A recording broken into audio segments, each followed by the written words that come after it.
Hey guys, tonight we're traveling to a world of marble palaces, glittering jewels, royal intrigue, and one of the most famous love stories in history.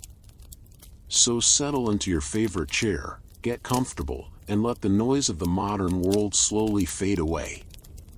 Tonight's story begins in the vast and wealthy Mughal Empire, an empire so rich that European travelers often described it with a sense of disbelief. This was a land of magnificent forts, enormous armies, crowded markets, and royal courts overflowing with silk, gold, and precious stones. But behind all that splendor was a young prince who had no idea that his future would become inseparable from one woman. His name was Shah Jahan. Though history remembers him as a mighty emperor, he began life as Prince Khurram, a grandson of the great Emperor Akbar. From an early age, Khurram was groomed for power. He learned military strategy. He studied politics. He observed court life. Every day of his youth was carefully designed to prepare him for the enormous responsibilities of ruling an empire. But fate had something else in store. In 1607, when Khurram was still a teenager, he met a young noblewoman named Arjuman Banu Begum. At first glance, she seemed destined for a comfortable life among the aristocracy. She was intelligent, well-educated, graceful, and known throughout court circles for her beauty and character. According to later accounts, the prince was immediately captivated. Now, historians always have to be careful when discussing famous romances. Many stories become exaggerated over time. Poets add details. Writers improve conversations. Legends grow larger with every generation. But one thing appears remarkably clear. Khurram and Arjuman genuinely cared for one another. That alone made them unusual among royalty. For most royal marriages, love was often an afterthought. Politics came first. Alliances came first. Dynastic concerns came first. Personal happiness rarely entered the discussion. Yet this relationship appears to have developed into something much deeper. 5 years after they first met, they married. Arjuman received a new title. A title that history would remember forever. Mumtaz Mahal. The chosen one of the palace. It sounds romantic. And in many ways, it was. Yet life inside the Mughal court was anything but simple. The empire was one of the largest and most powerful states on earth. Power attracted rivals. Rivals created danger. And danger was never far away. As Prince Khurram's political position grew stronger, conflicts emerged within the royal family. Succession disputes were a recurring feature of Mughal politics. Unlike some European kingdoms, there was often no simple rule guaranteeing inheritance. Princes competed. Alliances shifted. Military strength mattered. Ambition flourished. At times, entire wars erupted among relatives. It's the kind of family drama that makes modern holiday arguments seem wonderfully peaceful. Through all of this turmoil, Mumtaz remained a constant presence. Historical records suggest that she frequently accompanied her husband on military campaigns. This was not particularly comfortable. Imagine traveling thousands of miles across difficult terrain. Imagine crossing rivers. Camping with armies. Enduring intense heat. Facing uncertainty. And doing all of it while maintaining the dignity expected of imperial royalty. Yet she accompanied him repeatedly. The couple spent much of their lives together. As years passed, Khurram's political fortunes improved. Eventually, After intense struggles within the imperial family, he emerged victorious. In 1628, he became emperor. The world would remember him by his imperial name, Shah Jahan, the king of the world. It was an impressive title. Though, as history repeatedly demonstrates, the world rarely cooperates with such ambitions. Shah Jahan inherited one of the most prosperous empires on earth. The Mughal court dazzled foreign visitors. Magnificent architecture rose across the empire. Trade flourished. Art blossomed. The imperial treasury overflowed with wealth. And throughout it all, Mumtaz occupied a unique place in the emperor's life. She was not merely a ceremonial figure. Evidence suggests she exercised considerable influence. She received petitions, advised her husband, participated in charitable activities, and maintained an important role within the imperial household. Together, they built a large family. Very large. By modern standards, astonishingly large. Mumtaz gave birth to 14 children. 14. Just pausing for a moment to appreciate that number is enough to make many modern parents feel exhausted. Unfortunately, the physical demands were immense. Pregnancy in the 17th century carried significant risks. Medical knowledge remained limited. Complications were common. Many women did not survive childbirth. Even queens and empresses were not protected from these dangers. In 1631, while accompanying Shah Jahan during a military campaign near the city of Burhanpur, Mumtaz went into labor. This would be her 14th child. The delivery became difficult. Something went terribly wrong. Despite the efforts of attendants and physicians, her condition worsened. Hours passed. Hope faded. Eventually, Mumtaz Mahal died at the age of 38. The loss devastated the emperor. Accounts written by contemporaries describe Shah Jahan as overwhelmed by grief. Some reports claim his appearance changed noticeably. Others suggest he withdrew from public life for a period of mourning. As with many historical stories, details vary. But nearly every source agrees on one point. The emperor's sorrow was genuine. The woman who had accompanied him through years of struggle, warfare, triumph, and family life was gone. And no amount of imperial power could change that fact. This is one of the great themes that appears again and again throughout history. Kings command armies. Emperors control vast territories. Rulers accumulate unimaginable wealth. Yet they remain powerless against mortality. Even the most powerful individuals eventually confront the same losses faced by ordinary people.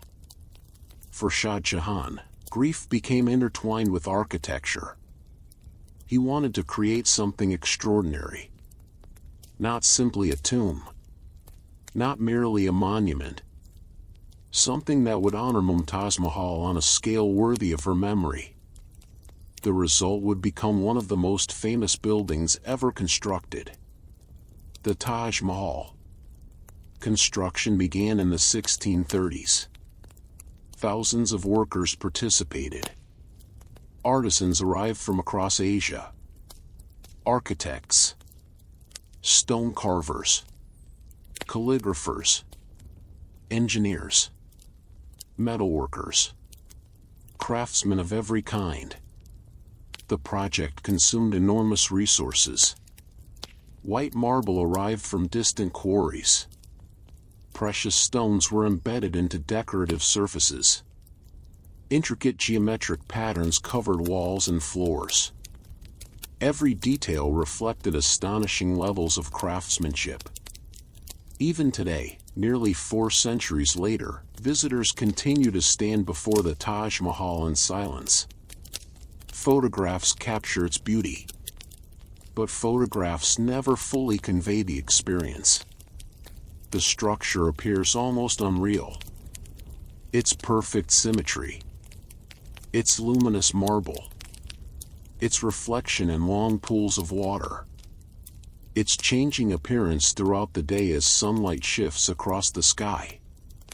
It feels less like a building and more like a dream carved into stone. Yet behind that beauty lies a story of loss. The Taj Mahal exists because someone died.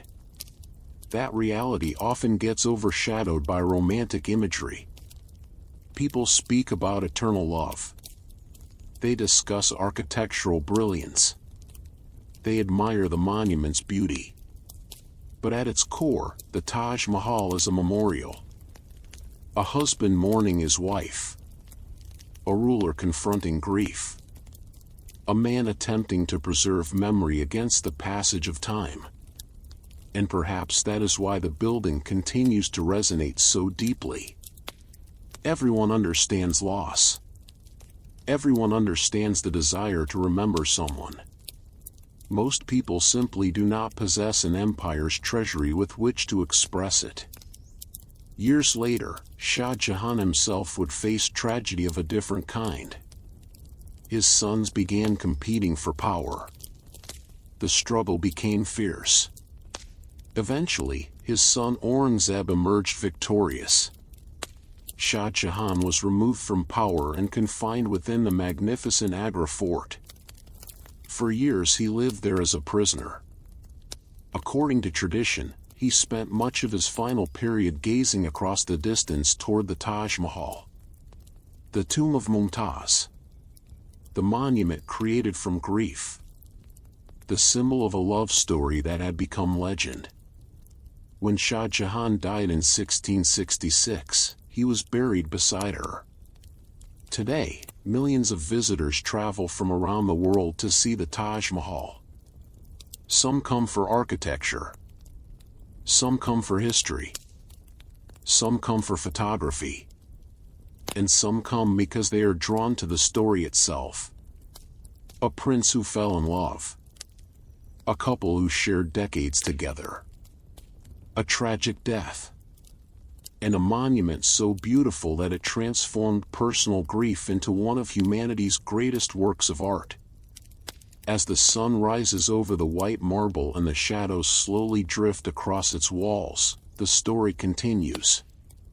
Not because the emperor still rules. Not because the empire still exists. The Mughal Empire faded long ago. But because people still remember. And sometimes, memory is the closest thing history has to immortality.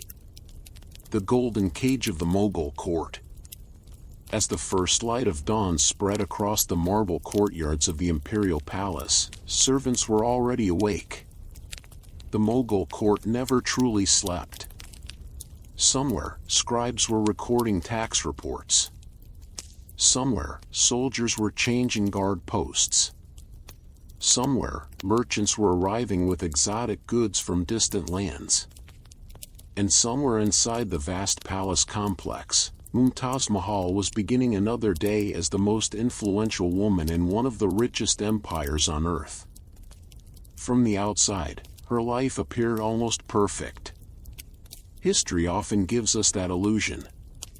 We look backward and see beautiful paintings, magnificent jewelry, grand palaces, royal titles, endless wealth, and our brains naturally assume happiness followed. But history has a way of reminding us that luxury and happiness are not always traveling companions. The Mughal court was dazzling. It was also exhausting. Every gesture mattered. Every word mattered. Every friendship mattered. Every rivalry mattered even more. A royal court was essentially a city built on politics. People smiled while plotting against each other. People exchanged compliments while gathering information. People attended celebrations while secretly worrying about tomorrow. And nobody understood this better than the women of the imperial household. The Mughal harem is often misunderstood today. Many people imagine it as some kind of fantasy palace from old stories. Reality was much more complicated. The imperial household was enormous. Hundreds, sometimes thousands, of people lived within its walls. Wives, children, relatives, servants, teachers, guards, administrators, artisans. It was practically a city within a city. Managing such a place required intelligence, diplomacy, and organization. Mumtaz Mahal occupied a special position within this world. Unlike many royal wives throughout history, she enjoyed unusual influence. Shah Jahan trusted her. Not simply because she was his wife. Because he respected her judgment. Records suggest she had access to important information. She participated in charitable activities. She supported scholars and poets. She received requests from people seeking help. For many subjects of the empire, reaching the emperor directly was impossible. Reaching Mumtaz could sometimes be easier. And occasionally, that made all the difference. Meanwhile, the empire itself continued growing. The Mughal Empire stretched across enormous territories. Millions of people lived under imperial rule. Hundreds of languages and dialects were spoken. Countless traditions existed side by side. Managing such diversity required constant effort. And constant effort meant constant travel. One thing that surprises many people is how often Mughal rulers were on the move. Modern leaders work from offices. Mughal emperors often ruled from traveling courts. Entire cities seemed to move with them. Imagine thousands of people traveling together. Soldiers, officials, merchants, animals, servants, family members, supplies, tents, furniture, kitchen equipment, documents, treasures, everything. The imperial camp could stretch for miles. From a distance, it must have looked like a moving civilization. And Mumtaz frequently accompanied Shah Jahan on these journeys. Not because she had to. Because she chose to. This detail appears repeatedly in historical accounts. Again and again, she traveled with him. Across deserts. Across rivers. Across mountains. Across enormous distances. For years. Now, modern travel is annoying enough. Delayed flights. Traffic jams. Lost luggage. Imagine doing all that without airplanes, highways, or air conditioning.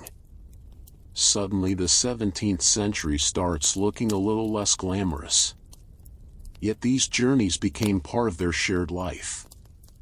And during these years, Shah Jahan increasingly transformed from prince to emperor.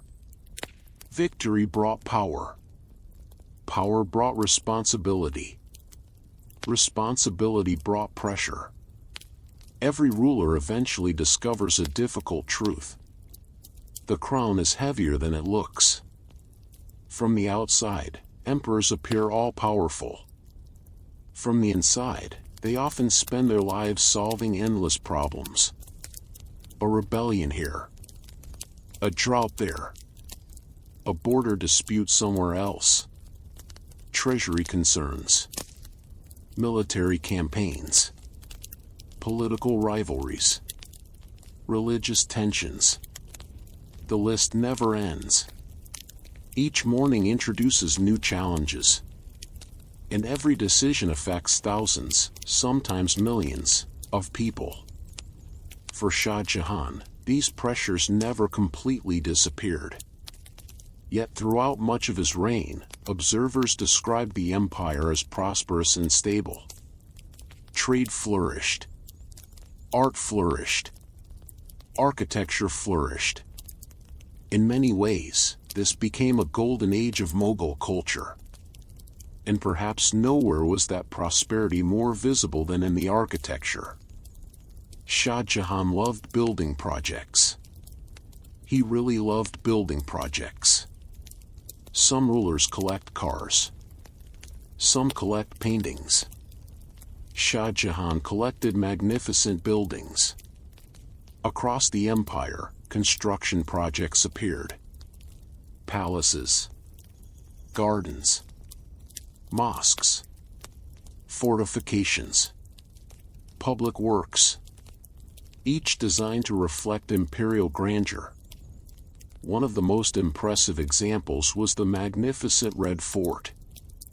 Built in the new imperial capital of Shah Jahanabad, it became a symbol of Mughal power. Even today, centuries later, visitors can still see its massive walls rising above the city. Walking through its gates, it's easy to imagine the empire at its peak. Elephants passing through courtyards. Nobles dressed in silk. Musicians performing for audiences. Messengers rushing between officials. The air filled with activity. The emperor at the center of it all. Yet even during these prosperous years, danger remained close. Because one problem haunted the Mughal Empire generation after generation. Succession. Who would inherit the throne? Modern democracies have elections. Corporations have succession plans. The Mughal Empire often had something closer to a family-wide gladiator tournament.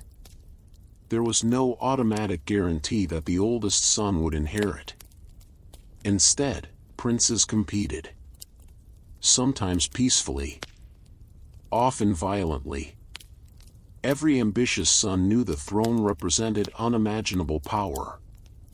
And every ambitious son understood that brothers could become rivals overnight. For the moment, however, those future conflicts remained distant.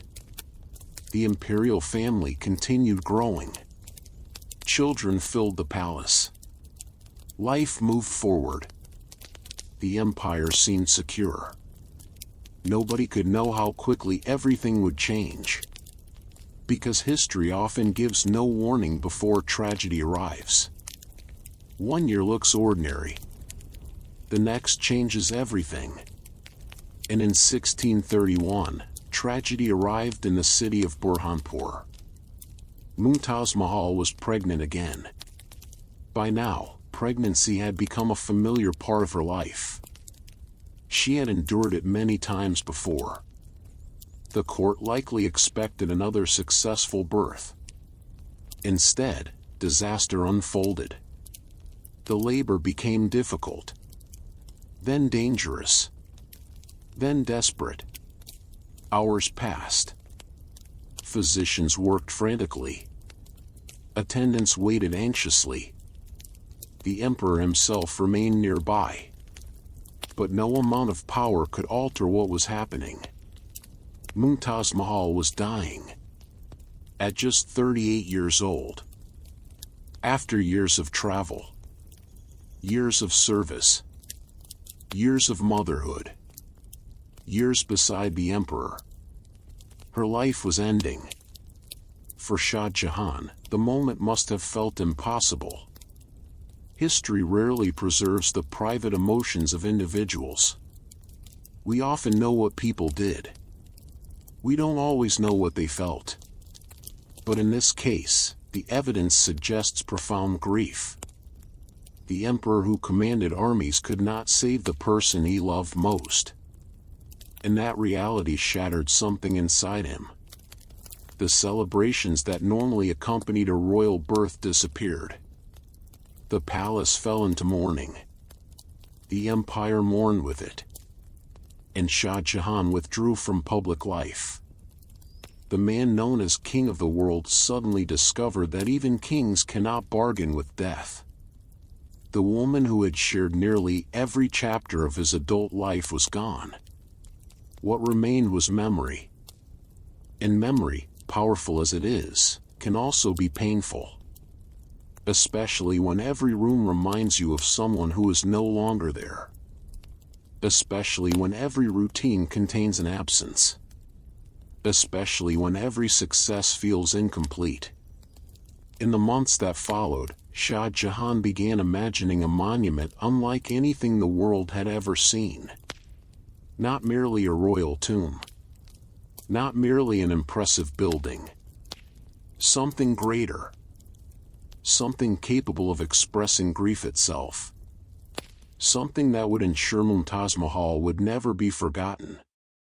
A structure so beautiful that centuries later people would still travel across oceans just to stand before it.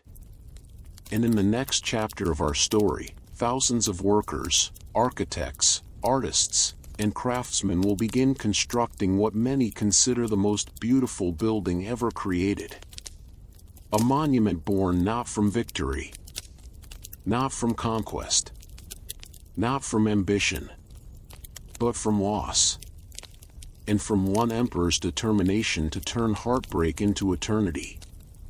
Building eternity from grief. The year was 1632. Across the Mughal Empire, life continued much as it always had. Merchants opened their shops. Farmers worked their fields. Soldiers guarded distant frontiers. Children played in crowded streets. The world kept moving. It always does. One of the strangest things about grief is that while your own world feels shattered, everyone else's seems to continue normally. The sun still rises. The markets still open. The birds still sing. And somehow that can make loss feel even heavier. For Emperor Shah Jahan, every day now carried the weight of absence. Mumtaz Mahal was gone. The conversations they would never have. The journeys they would never share. The future they would never see together. All of it existed only in memory. But memory alone wasn't enough. He wanted something permanent. Something that could survive long after both of them were gone. And so began one of the most ambitious construction projects in human history. The site chosen was on the banks of the Yamuna River near the city of Agra. The location was carefully selected. The river would provide beauty. The landscape would provide space. And the setting would allow the future monument to dominate the horizon. Soon, preparations began. Thousands of laborers arrived. Then thousands more. Architects, stonecutters, masons, engineers, calligraphers, metalworkers, garden designers, tile makers, carpenters, transport specialists. The list seemed endless. The project became a small world unto itself. Imagine standing there at the beginning. Not seeing the famous Taj Mahal. Not seeing the white marble masterpiece known today. Just enormous amounts of land being prepared. Workers moving materials. Plans being discussed. Measurements being taken. The future wonder of the world existed only as an idea. And ideas are fragile things. At first, one challenge appeared immediately. The ground near the river was soft. Building a massive structure required an incredibly stable foundation. Today engineers have modern machinery, computer models, advanced materials. The Mughal builders had none of these advantages. What they possessed instead was remarkable experience and ingenuity. Workers dug deep wells into the earth. These were filled with stone and other materials to strengthen the foundation. The process was slow, careful, methodical. A mistake at this stage could doom the entire project. Yet year after year, progress continued. Then came the marble. The marble that would eventually make the Taj Mahal famous. It was transported from quarries hundreds of miles away. Just pause and think about that for a moment. Today we can move heavy materials using trucks, trains, and cargo ships. 17th century builders had elephants, oxen, carts, human labor. Moving enormous blocks of stone across vast distances was an achievement by itself. Historical accounts suggest that hundreds of elephants participated in transporting materials. Imagine seeing that procession. Massive animals carrying stone. Dust rising into the air. Workers directing movement. The sounds of construction echoing across the landscape. Slowly, almost imperceptibly, the monument began to rise. At first it was only a foundation. Then walls.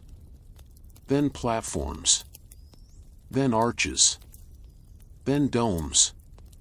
Each year the structure became more recognizable. And each year more people realized they were witnessing something extraordinary. The Mughal Empire had built impressive structures before. Many impressive structures. But this project felt different. Larger. More ambitious. More personal. The emperor wasn't simply building for political glory. He was building for memory. And memory can inspire people to attempt remarkable things. As construction continued, artisans began adding decorative elements. This is where the Taj Mahal truly became special. Because its beauty doesn't come from size alone. It comes from detail. Thousands upon thousands of details. Flowers carved into marble. Geometric patterns. Intricate calligraphy. Precious stones embedded into surfaces. Tiny pieces assembled with astonishing precision. Some craftsmen spent years working on a single section. Years. Modern culture often celebrates speed. The builders of the Taj Mahal celebrated perfection. If something took longer but looked better, they accepted the delay. The goal wasn't efficiency. The goal was beauty. And beauty requires patience. One fascinating feature involved the calligraphy. Verses from the Quran were incorporated throughout the complex. At first glance, the lettering appears uniform in size. But it isn't. The letters higher on the structure are actually larger. This clever adjustment creates the illusion that everything is perfectly proportional when viewed from below. It's a small detail. Yet it reveals the incredible sophistication of the designers. They understood perspective. They understood human perception. They understood how people would experience the building. Even centuries before modern psychology, they were designing around how the human eye works. The central dome gradually became the most recognizable feature. Rising above the structure like a giant pearl, it dominated the skyline. Visitors approaching from a distance could see it long before reaching the site.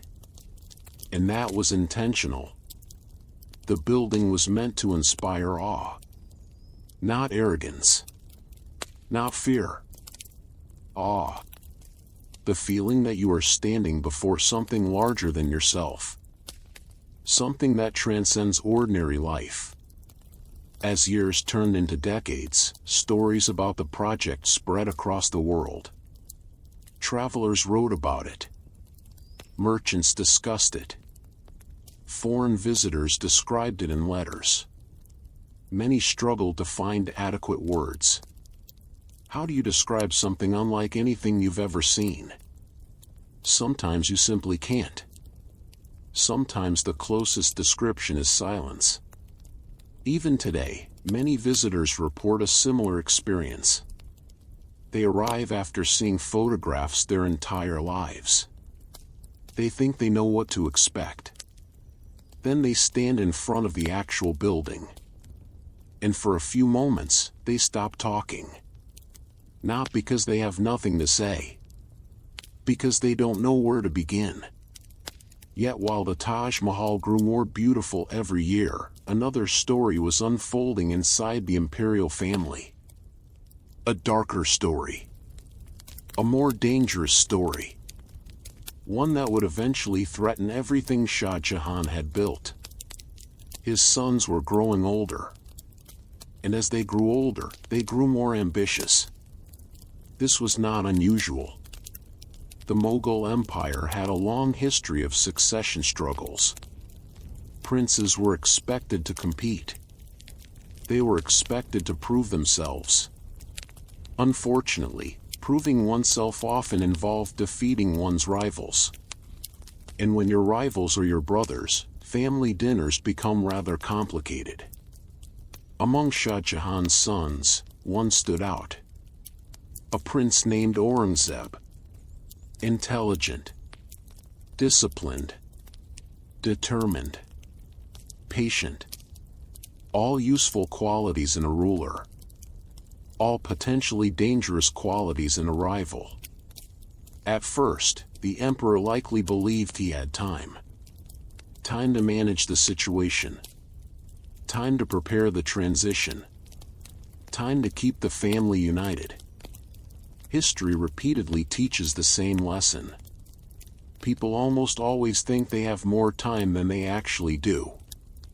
While artisans polished marble and engineers perfected designs, the seeds of future conflict were quietly taking root.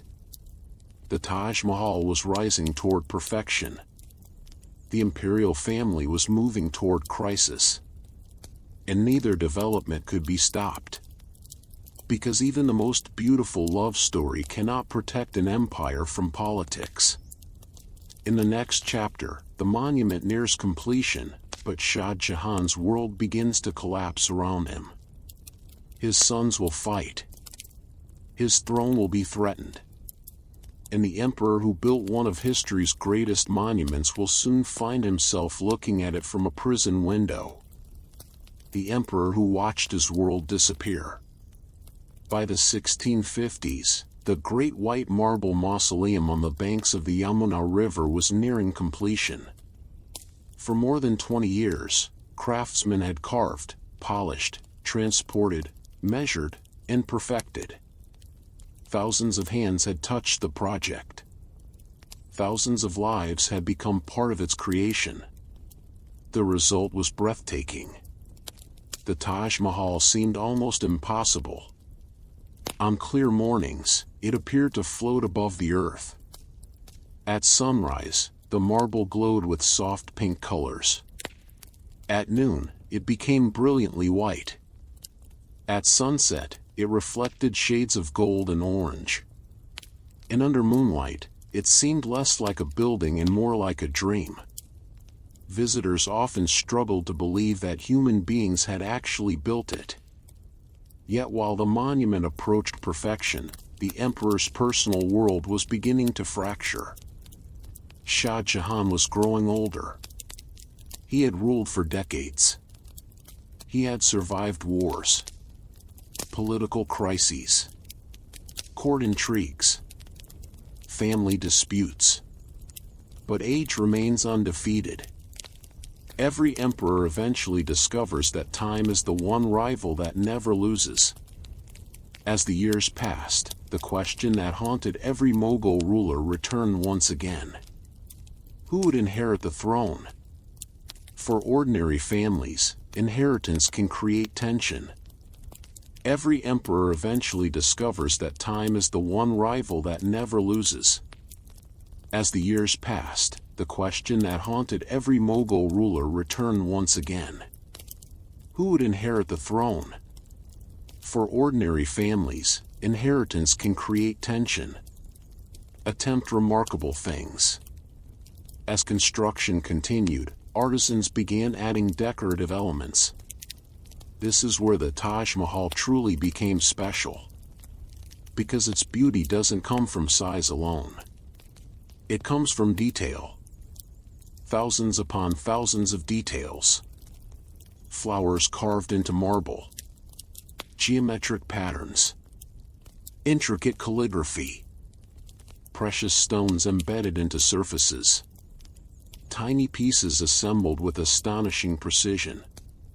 Some craftsmen spent years working on a single section. Years. Modern culture often celebrates speed. The builders of the Taj Mahal celebrated perfection. If something took longer but looked better, they accepted the delay. The goal wasn't efficiency. The goal was beauty. And beauty requires patience. One fascinating feature involved the calligraphy. Verses from the Quran were incorporated throughout the complex. At first glance, the lettering appears uniform in size. But it isn't. The letters higher on the structure are actually larger. This clever adjustment creates the illusion that everything is perfectly proportional when viewed from below. It's a small detail. Yet it reveals the incredible sophistication of the designers. They understood perspective. They understood human perception. They understood how people would experience the building. Even centuries before modern psychology, they were designing around how the human eye works. The central dome gradually became the most recognizable feature. Rising above the structure like a giant pearl, it dominated the skyline. Visitors approaching from a distance could see it long before reaching the site. And that was intentional.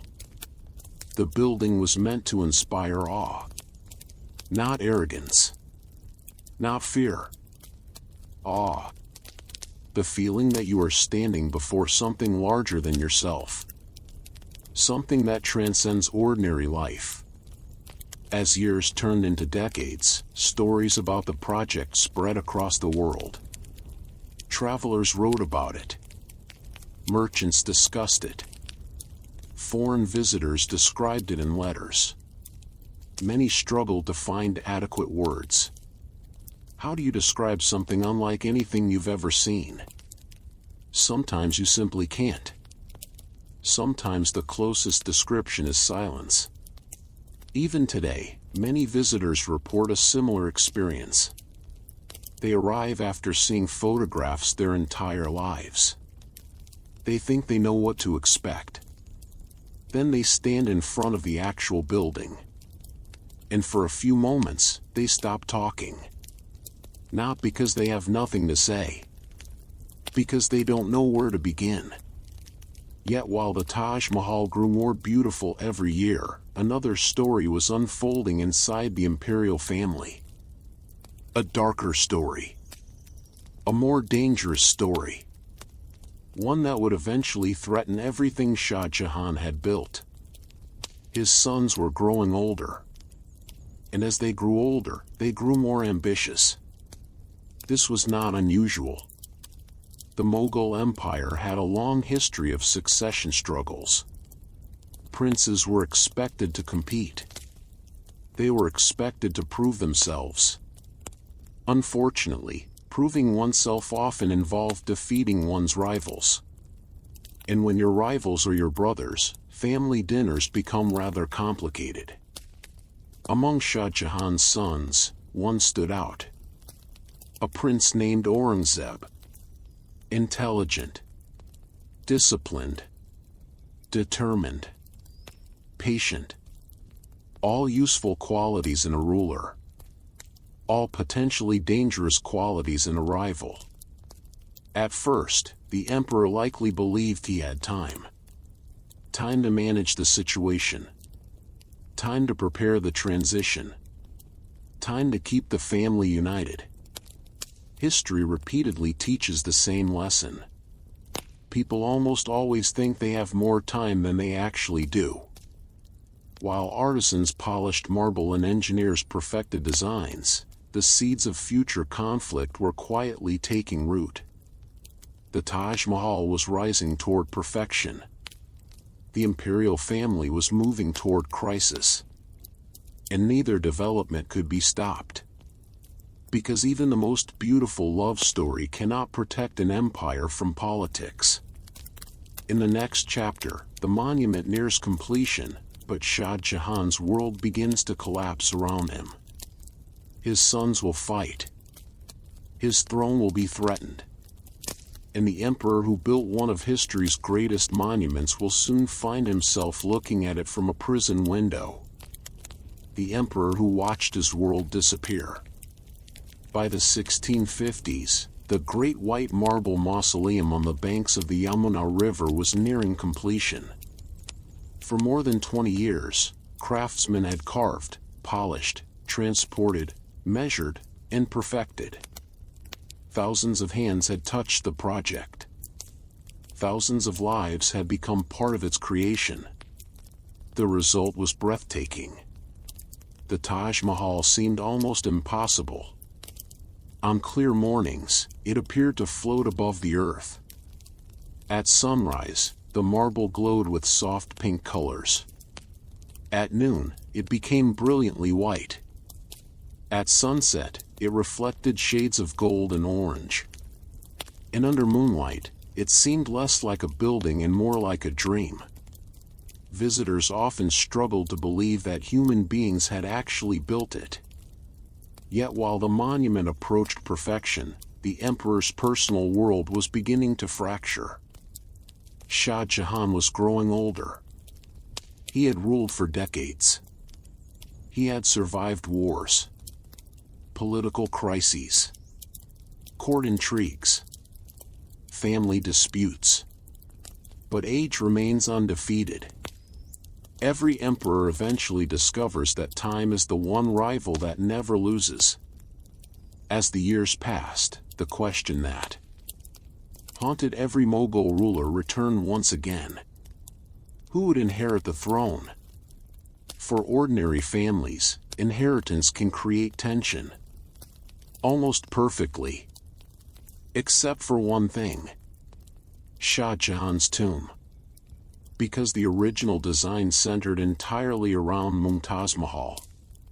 When Shah Jahan was later buried beside her, the perfect symmetry was slightly altered.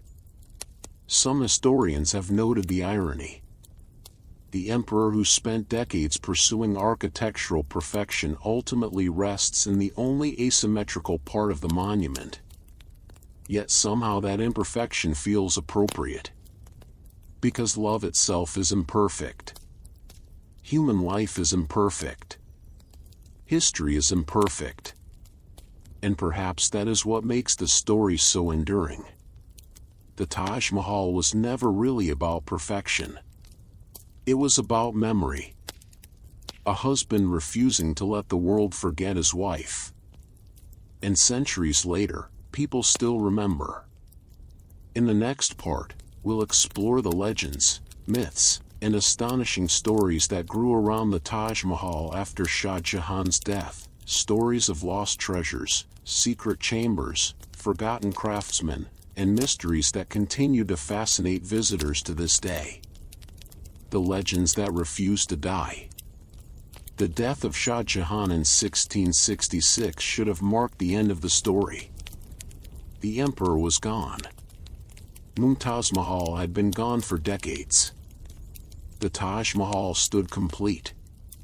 The final chapter seemed written. But history has a curious habit. Sometimes the real events end, and the legends begin. And in many cases, the legends become even more famous than the truth.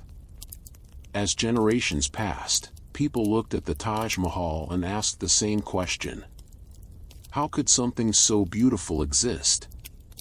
The answer, of course, was years of labor, extraordinary skill, and enormous resources. But ordinary answers rarely satisfy human imagination. People wanted mysteries. They wanted secrets. They wanted stories. And so stories appeared. One of the most famous legends claimed that Shah Jahan planned to build a second Taj Mahal. A black Taj Mahal. According to the tale, the white marble monument would honor Mumtaz Mahal, while a matching black structure across the river would serve as Shah Jahan's own tomb. The two buildings would face each other forever, connected by a bridge, united in death, separated by color. It's a beautiful story. It is also probably not true. Historians have searched for evidence for centuries. The story likely originated from observations made by European travelers who noticed dark ruins across the river.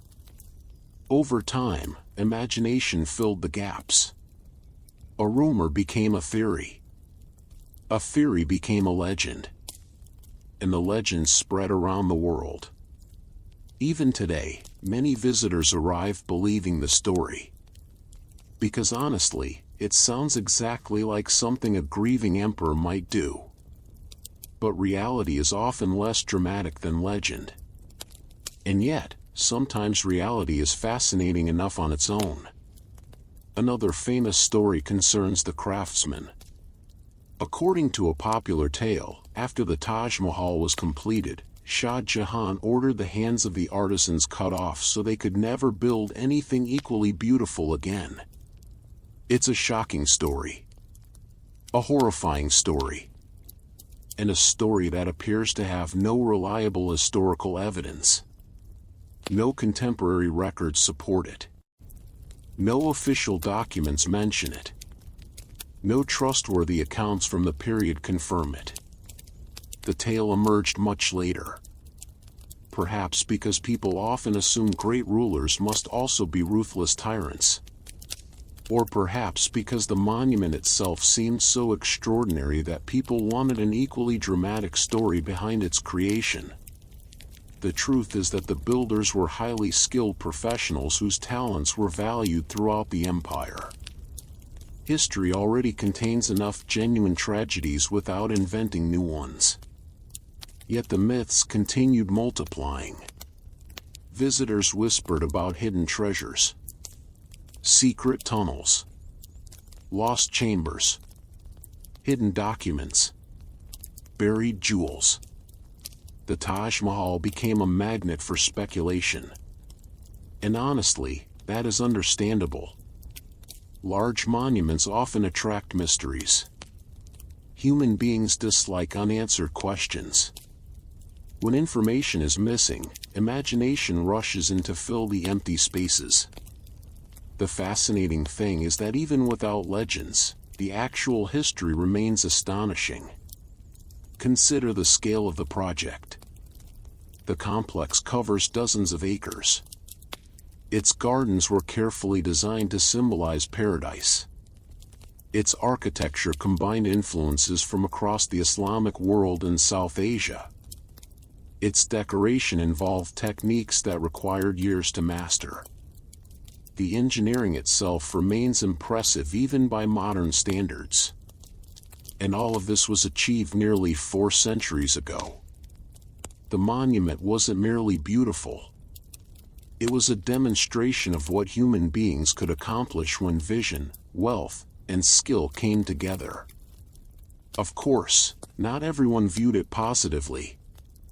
Some critics questioned the enormous cost. And they had a point. Massive construction projects require massive resources.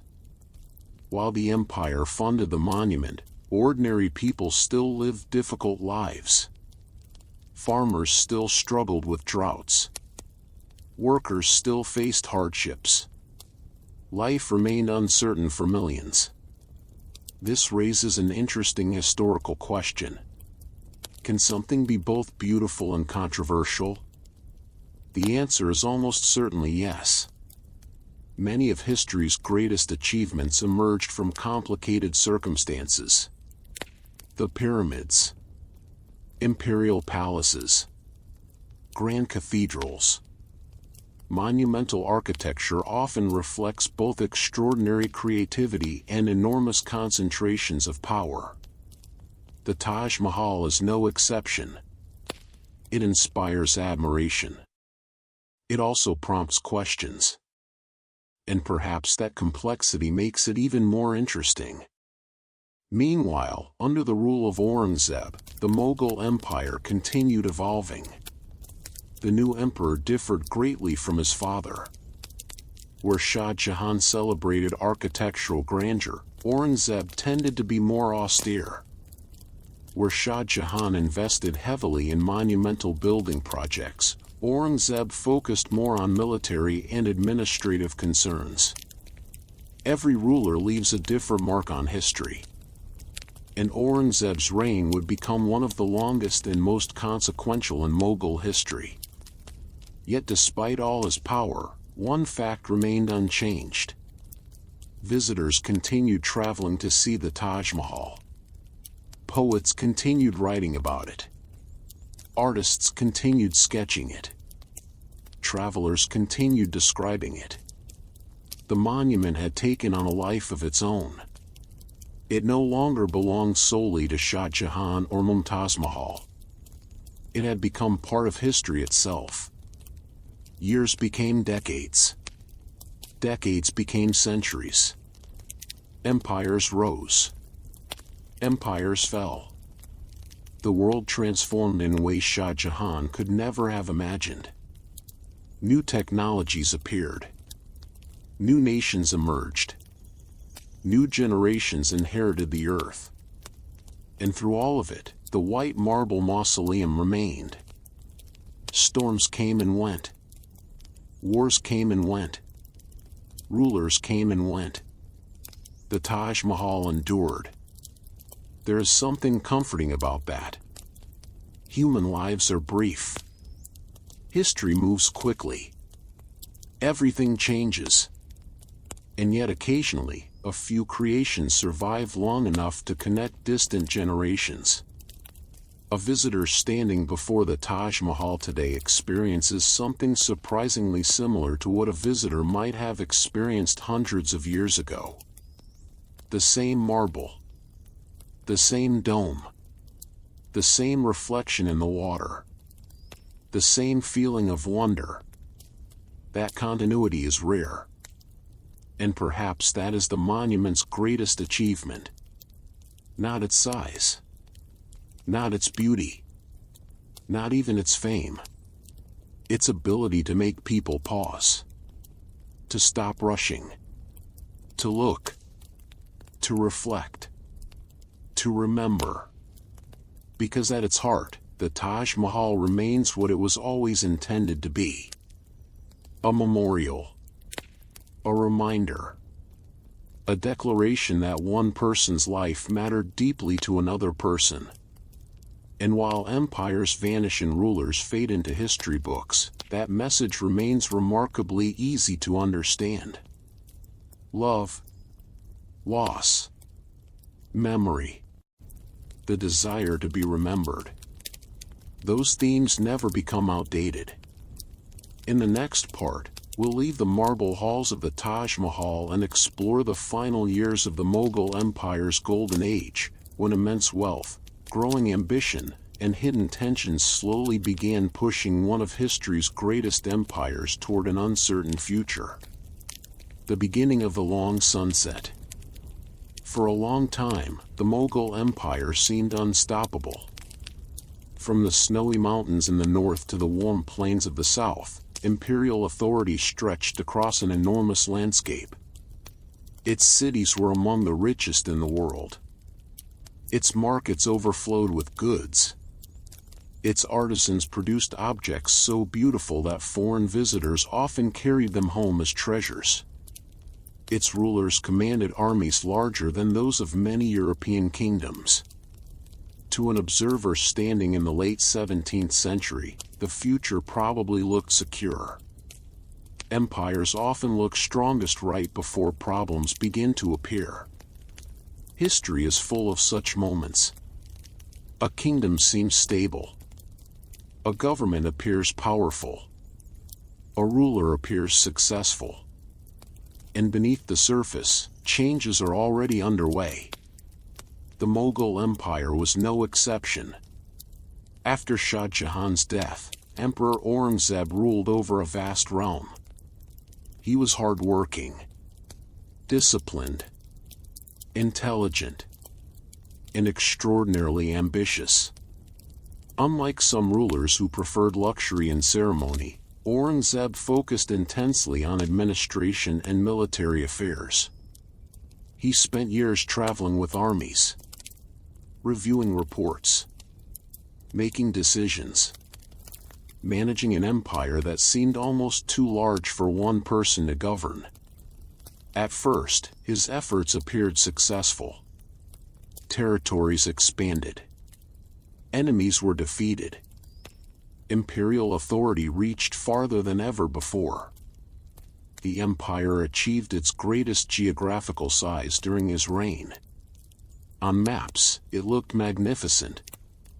But maps can be deceptive. They show territory. They do not show strain. And the larger the empire became, the harder it was to control. Imagine trying to manage a nation without telephones, without railroads, without airplanes, without the internet. A message could take days or weeks to reach its destination. By the time information arrived, circumstances might already have changed. Governors made decisions far from the capital. Local leaders pursued their own interests. Problems that seemed small at first could grow rapidly before anyone realized what was happening. Running a giant empire was a little like trying to steer an enormous ship through fog. You could see only part of the situation at any given moment. Meanwhile, maintaining such a large state required enormous resources. Armies needed supplies. Officials needed salaries. Roads required maintenance.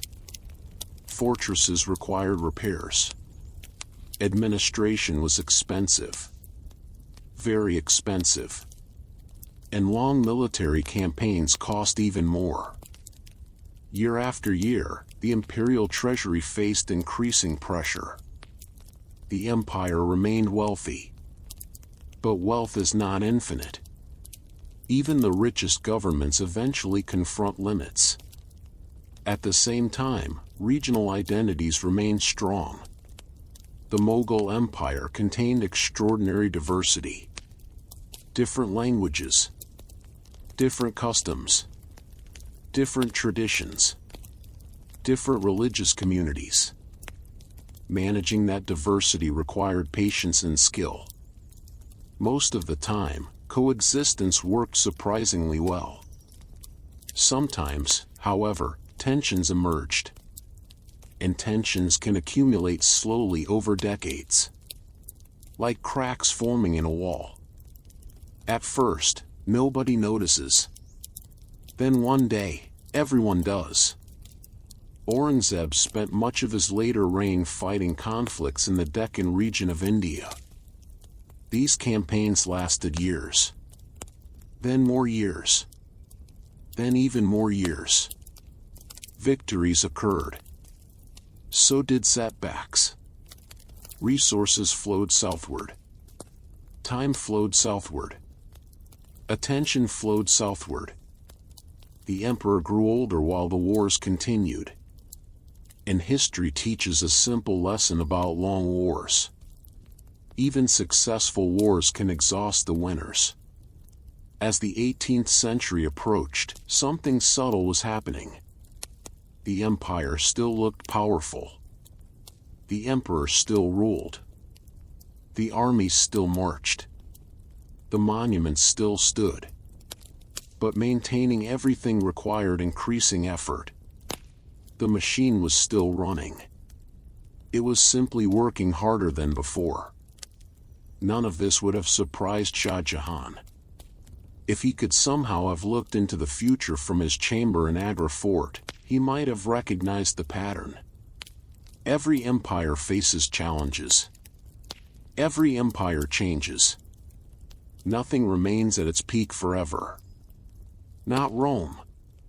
Not Persia. Not the Mongols. Not the Mughals. The remarkable thing is not that empires decline. The remarkable thing is that they rise at all. And yet, while political realities shifted, the Taj Mahal remained unchanged. Travelers still came. Poets still wrote. Artists still painted. The monument continued quietly reflecting sunlight across the river. Generations who had never seen Shah Jahan alive still knew his story.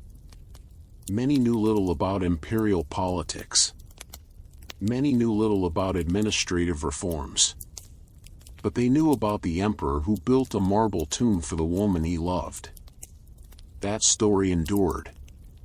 Because human beings often remember emotions more easily than policies. Love stories travel farther than tax records. Grief lasts longer in memory than military logistics. The empire's officials probably would not have been thrilled to hear that. But history can be unfair about what it chooses to remember. A ruler may spend decades solving practical problems. Yet centuries later, people talk about one building, one relationship, one moment of sorrow. Perhaps that is because monuments speak a language everyone understands. You don't need to know Persian. You don't need to study political history. You don't need to understand 17th century administration. You can simply stand before the Taj Mahal and feel something. Wonder. Curiosity. Reflection. A sense of connection to people who lived long ago. That emotional connection keeps history alive. As the years passed, the children and grandchildren of Shah Jahan also became history. New rulers emerged. New conflicts appeared. New opportunities arose. The world moved forward. Yet every sunrise still illuminated the same marble walls.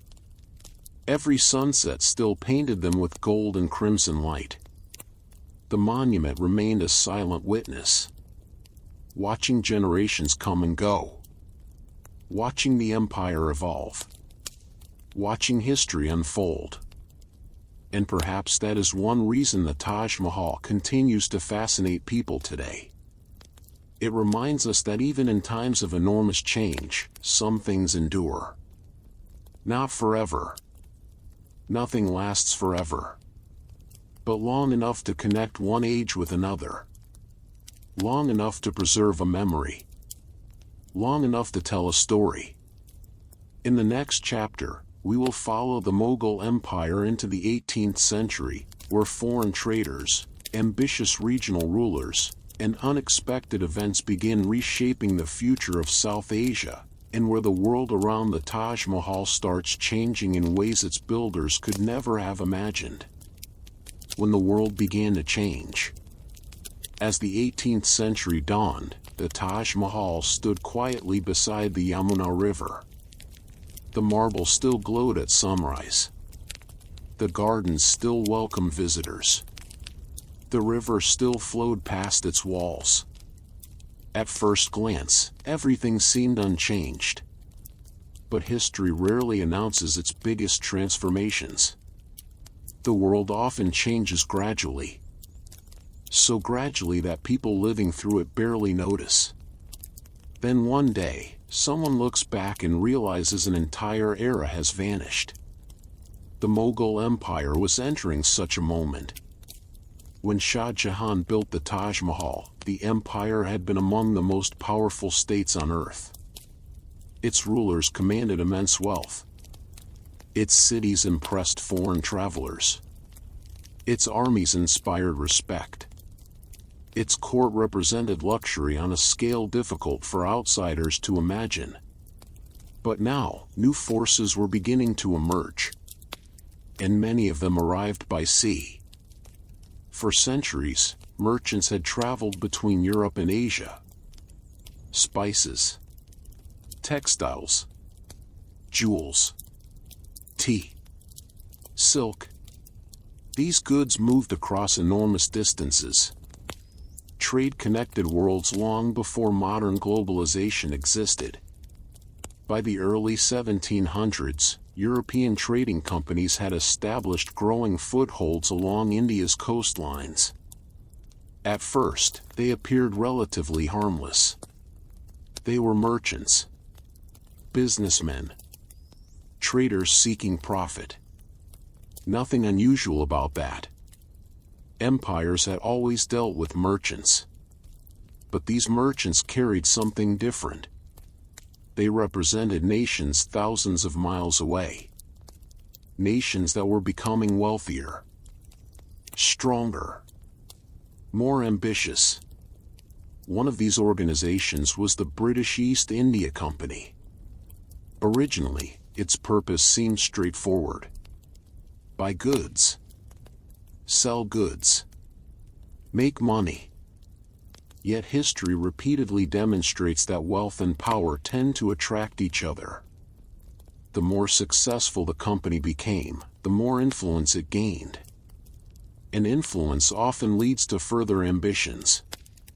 Meanwhile, within the Mughal Empire, political authority was becoming more fragmented.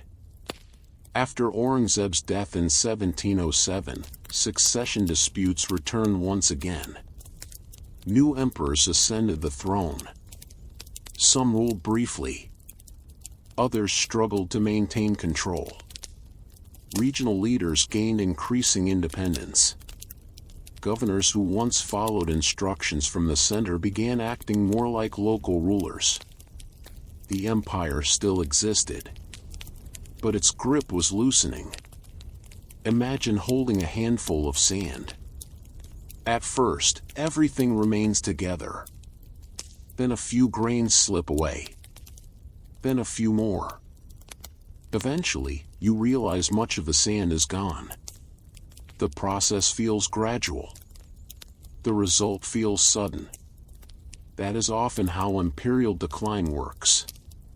One challenge follows another. A rebellion here. A succession crisis there. Economic pressures somewhere else. Each problem appears manageable. Together, they become overwhelming. Yet through all this uncertainty, ordinary life continued. Farmers still planted crops. Merchants still sold goods. Families still celebrated weddings. Children still played games. Most people were not thinking about the fate of empires every day. They were focused on the practical realities of survival. History books naturally emphasize rulers and battles. But the vast majority of people throughout history spent their lives worrying about far more immediate concerns. Food, family, work, health, shelter. The same concerns that occupy people today. That continuity across centuries is easy to forget. We often imagine historical figures as fundamentally different from ourselves. In many ways, they weren't. Their technology differed. Their clothing differed. Their customs differed. But their hopes and fears were often remarkably familiar. Back in Agra, travelers continued arriving to see the Taj Mahal. Some came from neighboring regions. Others traveled extraordinary distances. Many left written descriptions. Again and again, they expressed amazement. One visitor described the marble as glowing like moonlight. Another compared the building to a vision from paradise. Others admitted that words seemed inadequate. And perhaps words are inadequate sometimes. Certain experiences resist description. You can explain dimensions, list materials, discuss architecture. Yet none of those details fully capture how a place feels. The Taj Mahal belonged to that category. It was more than a building. It was an experience. Meanwhile, the empire faced a shock that would become legendary. In 1739, the Persian ruler Nader Shah invaded northern India. His army advanced rapidly. The Mughal military attempted resistance. The results were disastrous. The invaders reached Delhi, the imperial capital. What followed remains one of the most traumatic episodes in Mughal history. The city suffered immensely. Wealth accumulated over generations was carried away. Treasures vanished. Confidence shattered. For many observers, the invasion revealed an uncomfortable truth. The Mughal Empire was no longer invincible. That realization mattered. Because perception influences politics. Once people begin doubting an empire's strength, maintaining authority becomes much harder. The psychological impact can be as important as the physical damage. After Nader Shah departed, the empire survived. But survival and recovery are not always the same thing. The old certainty never fully returned. Regional powers continued expanding their influence. Foreign interests continued growing. The political landscape became increasingly complicated. And still the Taj Mahal stood, watching, silent, unmoved. The monument had outlived Shah Jahan. It had outlived Mumtaz Mahal. Now it was beginning to outlive the age that created it. That may be one of the strangest aspects of great architecture. Buildings sometimes become witnesses to history. Human beings pass through them like brief visitors. The structure remains. Generation after generation. Century after century. A child visiting the Taj Mahal in 1700 would never meet Shah Jahan. A visitor in 1800 would be even farther removed. A visitor in 1900 farther still. And yet the connection remains. The building creates a bridge across time, allowing people separated by centuries to share a moment of wonder. As the 18th century progressed, the world around the Taj Mahal became increasingly unpredictable. New powers rose. Old powers weakened. Trade expanded. Wars erupted. Ideas traveled. The future was approaching rapidly. And among those future changes was the arrival of a new force that would eventually dominate much of the Indian subcontinent. A force that began as merchants. A force that became rulers. A force that would transform the region forever. In the next chapter, we will explore how the British East India Company evolved from a trading enterprise into one of the most powerful organizations in history, and how the Taj Mahal survived yet another dramatic chapter in its long and remarkable life. The merchants who became kings. If someone had stood before the Taj Mahal in the year 1700 and tried to predict the future, they probably would have failed completely. That's not an insult. Almost everyone throughout history has been terrible at predicting the future. People see the world around them and assume it will continue more or less the same way. Empires seem permanent. Traditions seem unbreakable. Power structures seem fixed. Then history changes direction. And suddenly the impossible becomes reality. By the middle of the 18th century, something remarkable was happening across the Indian subcontinent. The Mughal Empire still existed. Emperors still occupied the throne. Imperial ceremonies still took place. Official titles still carried prestige. Yet real power was increasingly scattered. Regional rulers controlled territories with growing independence. Military leaders pursued their own ambitions. Local alliances shifted constantly. The old imperial machine was still running, but many of its gears were no longer connected. Into this complicated landscape stepped an unlikely player. Not a king, not a prince, not even a nation. A company. The British East India Company. At first glance, there was nothing especially threatening about it. It traded goods, maintained warehouses, negotiated commercial agreements, like countless merchants before it. But this company possessed advantages that made it unusual. It had ships, money, private soldiers, political connections, and perhaps most importantly, patience. History often focuses on dramatic events, battles, revolutions, assassinations. Yet some of the most important transformations occur quietly. A contract here, a trade agreement there, a small military force stationed nearby, a new alliance formed, another opportunity seized.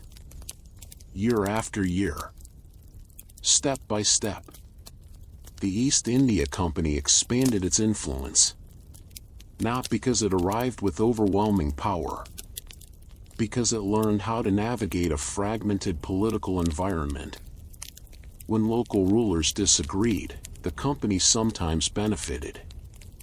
When rival factions competed, the company often found opportunities. When instability created uncertainty, merchants frequently discovered new openings. None of this seemed destined to change history. Until it did. One of the turning points came in 1757 at the Battle of Plassey. The battle itself was relatively small compared to many famous conflicts. Yet its consequences were enormous. The company's victory helped establish a level of political influence that would have seemed unimaginable only decades earlier. Merchants were becoming rulers. Businessmen were becoming power brokers. And a private company was beginning to shape the destiny of millions of people. It's one of those moments in history that feels almost unbelievable. If it appeared in a novel, readers might complain that it was unrealistic. Yet it happened. Meanwhile, the Taj Mahal continued watching history unfold. By now, more than a century had passed since Mumtaz Mahal's death. More than a century since Shah Jahan had imagined his great memorial. The world had changed dramatically. The monument remained. Visitors still arrived. Travelers still wrote descriptions. Artists still attempted to capture its beauty. And many experienced the same reaction. A feeling that they were standing before something timeless. Of course, nothing is truly timeless. Even marble ages. Weather leaves marks. Gardens require care. Structures need maintenance. The Taj Mahal was no exception. Preserving beauty is often harder than creating it. A building can be completed in decades. Maintaining it may require centuries. And during periods of political instability, maintenance becomes difficult. Resources become scarce. Priorities shift. Governments face other concerns. The monument that once benefited from the attention of powerful emperors now existed in a very different world. Stories began circulating about neglect. Some were exaggerated. Others contained elements of truth. the empire that had created the Taj Mahal no longer possessed the same ability to protect and preserve everything under its care. Yet somehow, the monument endured. Partly because people admired it. Partly because people respected it. And partly because beauty has a strange ability to inspire protection. Even individuals who cared little about Mughal politics often recognized the importance of the Taj Mahal. They understood they were looking at something extraordinary. The late 18th century brought further changes. Wars. Shifting alliances. New economic realities. The balance of power continued moving. And the East India Company continued growing stronger. By now, it controlled vast territories, collected taxes, maintained armies, negotiated with rulers. In some regions, it functioned almost like a government. This created a bizarre situation. An organization founded for trade had become one of the most powerful political entities in the world. Imagine explaining that to Shah Jahan. A company ruling territory larger than many kingdoms. He probably would have thought the idea absurd. History specializes in absurd realities. As the decades passed, the old Mughal emperors became increasingly symbolic figures. Their titles remained impressive. Their authority became limited. Real power was shifting elsewhere. The age of imperial grandeur was fading. The age of colonial influence was beginning. And through it all, the Taj Mahal remained what it had always been. A monument to memory. A monument to loss. A monument to love. The politics around it changed constantly. The meaning at its heart remained remarkably stable. That may explain why people continued connecting with the story. Empires rise and fall. Governments change. Borders move. Yet the emotions behind the Taj Mahal remain understandable across cultures and centuries. A person loses someone they love. They want that person to be remembered. Everything else is detail. Important detail. Fascinating detail. But still detail. At its core, the story remains human. And human stories travel farther than empires. By the dawn of the 19th century, a new chapter was beginning. The British presence in India was expanding rapidly. The Mughal Empire was approaching its final years. And the Taj Mahal was about to enter a period unlike anything it had experienced before. A period where foreign rulers, new technologies, and changing ideas would reshape the world around it. Yet even then, the white marble mausoleum would continue standing quietly beside the river. Watching. Waiting. Enduring. In the next chapter, we'll follow the Taj Mahal into the 19th century, where it witnesses the final decline of the Mughal Empire, the rise of British rule, and the dramatic events that forever changed the history of South Asia. The last emperor and the end of an age. By the beginning of the 19th century, the world that Shah Jahan had known was almost gone. The magnificent Mughal court still existed. Emperors still sat upon ancient thrones. Royal ceremonies still took place beneath ornate ceilings. Poets still composed verses celebrating imperial glory. But increasingly, these traditions felt like echoes from another age. The empire that had once dominated much of South Asia had become a shadow of its former self. And nowhere was this more visible than in the city of Delhi. Once, rulers across the region had looked toward the Mughal emperor with respect, caution, and sometimes fear. Now many viewed him as a symbolic figure. Important culturally. Important historically.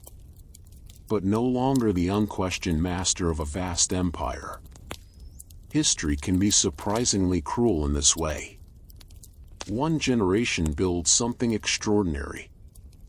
A later generation inherits it. And another generation watches it fade. The people living through these changes often don't realize they are witnessing the end of an era. Everything feels temporary. Every crisis seems manageable. Every setback appears reversible. Only later do historians draw lines and declare that one age ended and another began. Meanwhile, the Taj Mahal remained. By now, nearly 2 centuries had passed since the death of Mumtaz Mahal. Nearly 2 centuries since Shah Jahan's grief had inspired one of humanity's greatest architectural achievements. The monument had survived political turmoil, succession crises, foreign invasions, economic changes, and countless natural challenges. Yet perhaps its greatest test was still ahead. Because the 19th century would bring dramatic transformation, not only to India, to the entire world. Steam power was changing transportation. Industrialization was changing economies. Global trade networks were expanding rapidly. And the British presence in India was becoming increasingly dominant. The British East India Company now exercised influence over enormous territories. Its officials collected taxes, managed administration, negotiated treaties, commanded armies. The company had evolved far beyond its original purpose. It had become something unprecedented. A corporate empire. And like all empires, it generated both opportunities and tensions. Many local rulers adapted to the new reality. Others resisted. Some cooperated. Others fought. Across the subcontinent, people debated what the future might hold. No one possessed all the answers. No one ever does. Then came one of the most important years in South Asian history. 1857. A year that would change everything. The event is known by several names. Some call it the Indian Rebellion. Others call it the Indian Uprising. Still others refer to it as the First War of Independence. Whatever name one chooses, its impact was enormous. The uprising began among soldiers but quickly expanded. Cities became battlegrounds. Alliances shifted. Fear spread. Violence erupted. And suddenly, the fragile political balance that had existed for decades collapsed. Amid the turmoil stood an elderly man. The last Mughal emperor. Bahadur Shah II. He was in his 80s. More poet than politician. More symbol than ruler. Yet rebels looked to him as a figurehead. A connection to the imperial past. A reminder of a different era. For a brief moment, it seemed possible that history might reverse itself. That the Mughal dynasty might somehow regain relevance. That old institutions might reclaim authority. History had other plans. The rebellion was ultimately suppressed. The consequences were profound. The East India Company lost its governing role. Control shifted directly to the British Crown. And the Mughal Empire, which had existed in one form or another for centuries, officially came to an end. Bahadur Shah II was exiled. Far from Delhi. Far from the core of his ancestors. Far from the world he had known. He spent his final years in Yangon, where he died in 1862.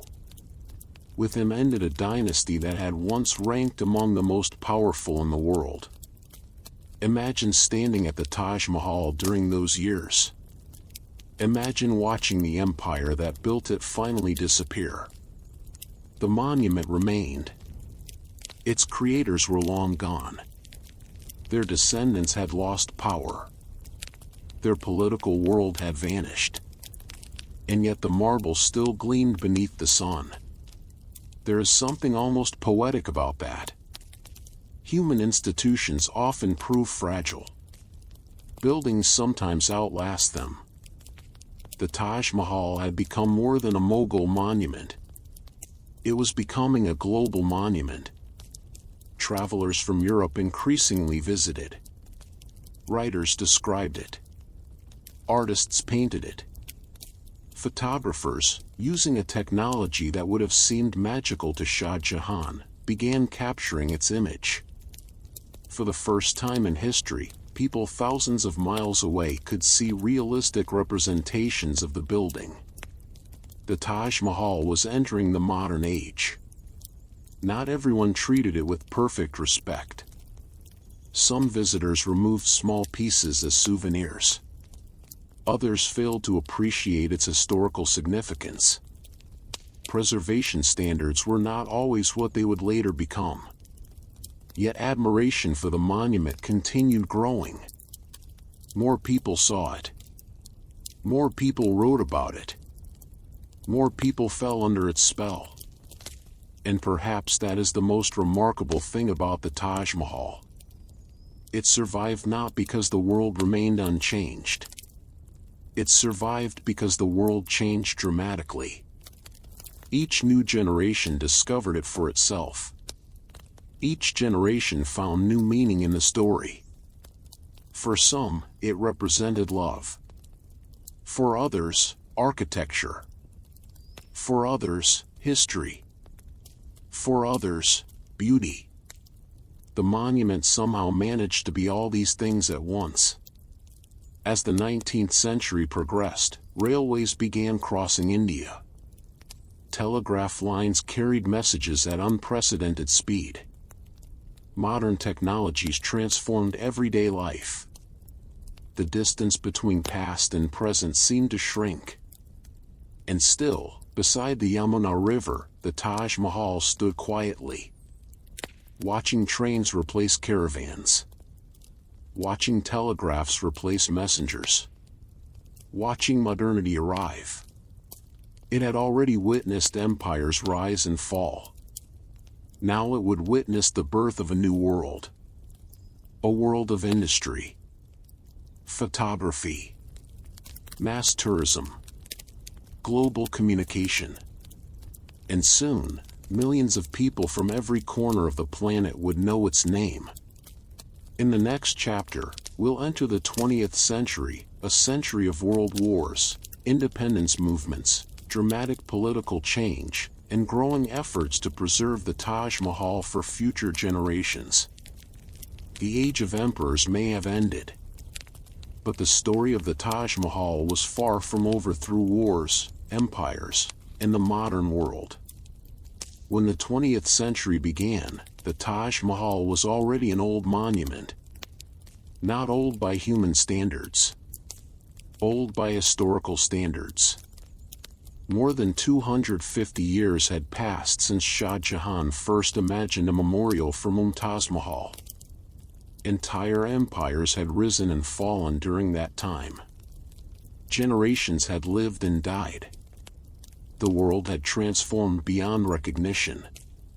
Yet the white marble mausoleum still reflected the morning sunlight exactly as it had centuries before.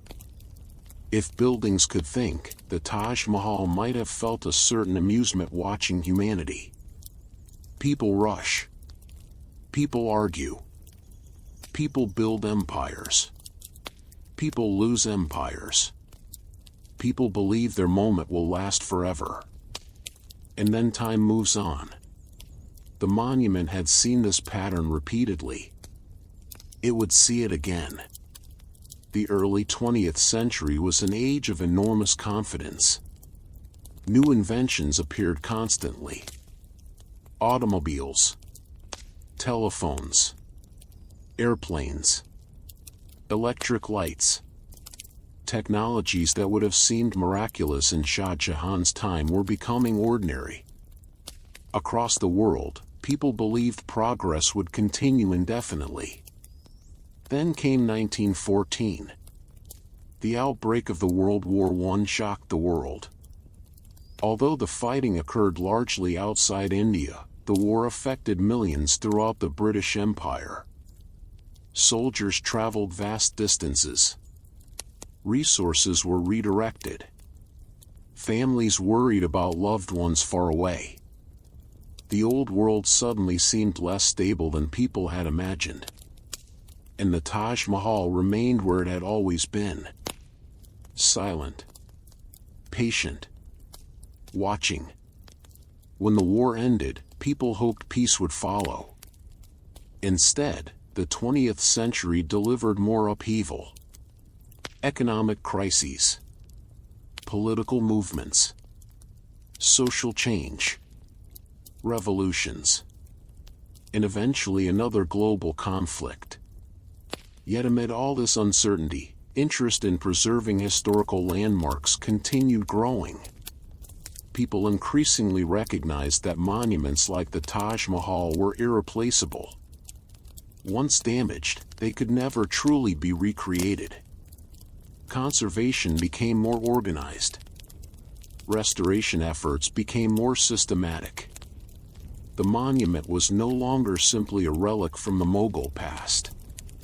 It was becoming a shared piece of human heritage. Meanwhile, another movement was gathering strength. Across India, calls for self-government and independence were growing louder. Many people believed that foreign rule could not continue indefinitely. They wanted greater control over their own future. They wanted political change. And history was moving in that direction. Among the most influential figures of this period was Mahatma Gandhi. His ideas inspired millions. His campaigns attracted international attention. His influence extended far beyond politics. Around him emerged a generation determined to reshape the future. As the independence movement expanded, the Taj Mahal remained largely outside direct political struggles. Tourists still arrived. Photographers still took pictures. Artists still painted. The monument continued serving as a bridge between centuries. It belonged to a Mughal emperor. Yet it was admired by people from every background. Perhaps that was part of its strength. Beauty rarely asks for passports. Then came another global catastrophe. The World War II. Once again, the world entered a period of uncertainty. Once again, resources were stretched. Once again, millions faced difficult choices. During wartime, protecting cultural treasures became an important concern. Around the world, museums hid collections. Historic buildings received special attention. People understood that war can destroy centuries of history in a matter of hours. The Taj Mahal survived. Just as it had survived previous crises. Just as it had survived political upheaval. Just as it had survived the passage of time itself. Then, in 1947, one of the most significant moments in modern South Asian history arrived. The end of British rule. The creation of independent states. A transformation that reshaped the political map of the region. For millions of people, it was a moment filled with hope. For others, uncertainty. For many, both at the same time. History's biggest events are rarely simple. They often contain triumph and tragedy together. The Taj Mahal witnessed yet another turning point. Another chapter ending. Another chapter beginning. And as new governments emerged, the monument acquired new meaning. It was no longer associated primarily with emperors. It became part of a broader national and global story. A symbol of cultural achievement. A symbol of architectural excellence. A symbol recognized around the world. As air travel became common during the second half of the 20th century, visitor numbers increased dramatically. People could now travel from distant countries in days rather than months. A building once seen mainly by regional travelers became a destination for international visitors. Americans, Europeans, Australians, Japanese tourists, travelers from Africa, visitors from the Middle East, people from virtually every corner of the globe. They all came for different reasons. Some came for history. Some came for architecture. Some came because they had seen photographs their entire lives. Others came because they were fascinated by the story of Shah Jahan and Mumtaz Mahal. Many arrived expecting a beautiful building. Many left thinking about something deeper. Because the Taj Mahal is not merely impressive. It is emotional. The story behind it gives the structure meaning. Without that story, it would still be magnificent. With the story, it becomes unforgettable. By the late 20th century, concerns about pollution and environmental damage created new challenges. Marble, beautiful as it is, can be vulnerable. Protecting the monument required ongoing effort. Scientists became involved. Conservation specialists developed new techniques. Governments implemented measures aimed at preservation. The work never truly ends. Maintaining history is a responsibility passed from one generation to the next. And perhaps that is fitting. After all, Shah Jahan built the Taj Mahal because he wanted memory to survive. Centuries later, millions of people were helping ensure that memory continued. Not because they knew Mumtaz Mahal personally. Not because they belonged to the Mughal Empire. But because they recognized something valuable. A story. A work of art. A piece of humanity's shared past. As the 20th century drew to a close, the Taj Mahal stood stronger than many had imagined possible.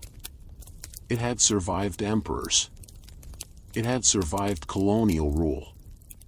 It had survived wars. It had survived political transformation. And now it was entering a new millennium. A world of computers. The internet. Instant communication. A world even Shah Jahan's wildest imagination could never have envisioned. Yet despite all these changes, one thing remained surprisingly constant. People still stood before the Taj Mahal and felt the same sense of wonder. The same curiosity. The same quiet reflection. The same realization that some stories never really grow old. In the next chapter, we'll enter the 21st century and discover how the Taj Mahal became one of the most visited and recognizable landmarks on Earth, a monument that transformed from a grieving emperor's personal memorial into a global symbol known by billions. The monument that conquered time. When the 21st century arrived, the world was moving faster than at any point in human history. Information traveled instantly. Airplanes crossed oceans in hours. Millions of photographs could be shared around the globe in seconds. People carried devices in their pockets more powerful than entire rooms of computers from previous generations. Everything seemed to be accelerating. And amid all this speed stood a monument built in the 17th century. A monument created long before electricity. Long before automobiles. Long before photography. Long before anyone had heard the words internet or social media. Yet somehow, the Taj Mahal remained as captivating as ever. In fact, it became even more famous. Because technology did something unexpected. Instead of making old monuments irrelevant, it introduced them to billions of people. For centuries, seeing the Taj Mahal required an extraordinary journey. Travelers crossed deserts, sailed oceans, endured months of difficult travel. Only a tiny fraction of humanity would ever see it. Now, a child in Texas, a student in California, a teacher in Ohio, or a retiree in Florida could view images of the Taj Mahal instantly. Millions of people encountered it long before they ever visited. And that created an interesting phenomenon. The Taj Mahal became one of the few buildings on Earth that almost everyone recognized. Alongside landmarks like the Eiffel Tower, the Statue of Liberty, and the Great Wall of China, it entered a rare category. A global icon. The kind of structure people identify instantly, even if they know little about its history. Yet the more visitors learned about the story behind the building, the more fascinating it became. Because the Taj Mahal is unusual. Many famous landmarks were built to celebrate victory, military success, political power, religious authority, national pride. The Taj Mahal was different. It began with grief. Its origin was deeply personal. At its heart was a husband mourning his wife. That emotional foundation helped the story survive across cultures. People may disagree about politics. They may come from different backgrounds. They may speak different languages. But nearly everyone understands love. And nearly everyone understands loss. Those experiences connect people across centuries. As tourism expanded, millions of visitors arrived every year. Some came during sunrise. Others preferred sunset. Many carried cameras. Many carried phones. Everyone carried expectations. And interestingly, many visitors reported the same thing.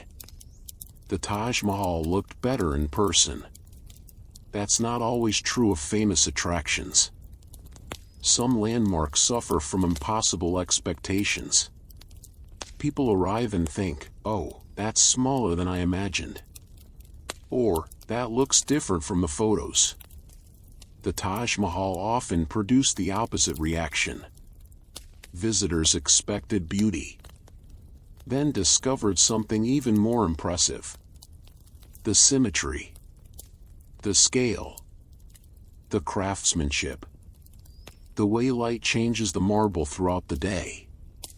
Photographs captured part of the experience, not all of it. Meanwhile, conservation efforts became increasingly important. A monument nearly 400 years old requires constant attention. Pollution, weather, tourism, environmental changes, all create challenges. Experts work continuously to protect the structure. Scientists studied the marble. Engineers monitored stability. Conservation specialists developed new techniques. The work was often invisible to tourists, which is usually a sign that preservation is succeeding. When conservation works well, people barely notice it. They simply enjoy the monument. One fascinating aspect of the modern Taj Mahal is how many different meanings it now carries. For historians, it represents the peak of Mughal architecture. For architects, it demonstrates extraordinary design principles. For artists, it offers endless inspiration. For travelers, it represents adventure. For couples, it symbolizes romance. For many people, it is all these things simultaneously. The building has become larger than the circumstances that created it. and that is surprisingly rare. Most historical monuments remain tied to specific events. The Taj Mahal transcended its original context. It became universal. That transformation took centuries. And it happened gradually. No single moment turned the Taj Mahal into a global symbol. Generation after generation simply kept finding meaning in it. Until eventually it belonged to everyone. Not politically. Not legally. Emotionally. Culturally. As part of humanity's shared heritage. Sometimes visitors ask an interesting question. Was Shah Jahan successful? Did he achieve his goal? After all, he built the Taj Mahal because he wanted Mumtaz Mahal to be remembered. Nearly 4 centuries later, people still speak her name. Millions know her story. Millions visit her tomb. Millions learn about her life. By that measure, his project succeeded beyond imagination. The Mughal Empire disappeared. Its rulers lost power. Its political system vanished. Yet the memory of Mumtaz Mahal survived. History is filled with rulers who conquered territories. Many are forgotten. Shah Jahan built a monument to memory. And memory endured. There is a lesson hidden there. Not necessarily a political lesson. Not a military lesson. A human lesson. People often spend enormous energy pursuing power, wealth, status, control. Yet the things that survive longest are sometimes very different. Art, stories, architecture, acts of love, acts of kindness. The things that connect human beings to one another. Perhaps that explains why the Taj Mahal remains so compelling. It reminds us that even the most powerful emperor could not stop death, could not stop aging, could not stop time. But he could create something beautiful, something meaningful, something capable of carrying a memory across centuries. And sometimes, that is enough. As evening falls over the Yamuna River and shadows lengthen across the marble, the monument appears much as it did hundreds of years ago. Visitors slowly leave. The crowds thin. The air grows quieter. And for a brief moment, it becomes easier to imagine the past.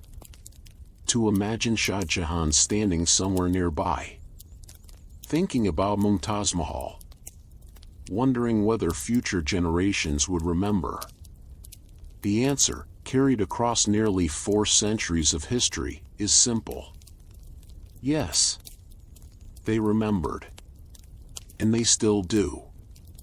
The fascinating true story of Mumtaz herself, her daily life, personality, children, influence at court, and the myths that history got wrong.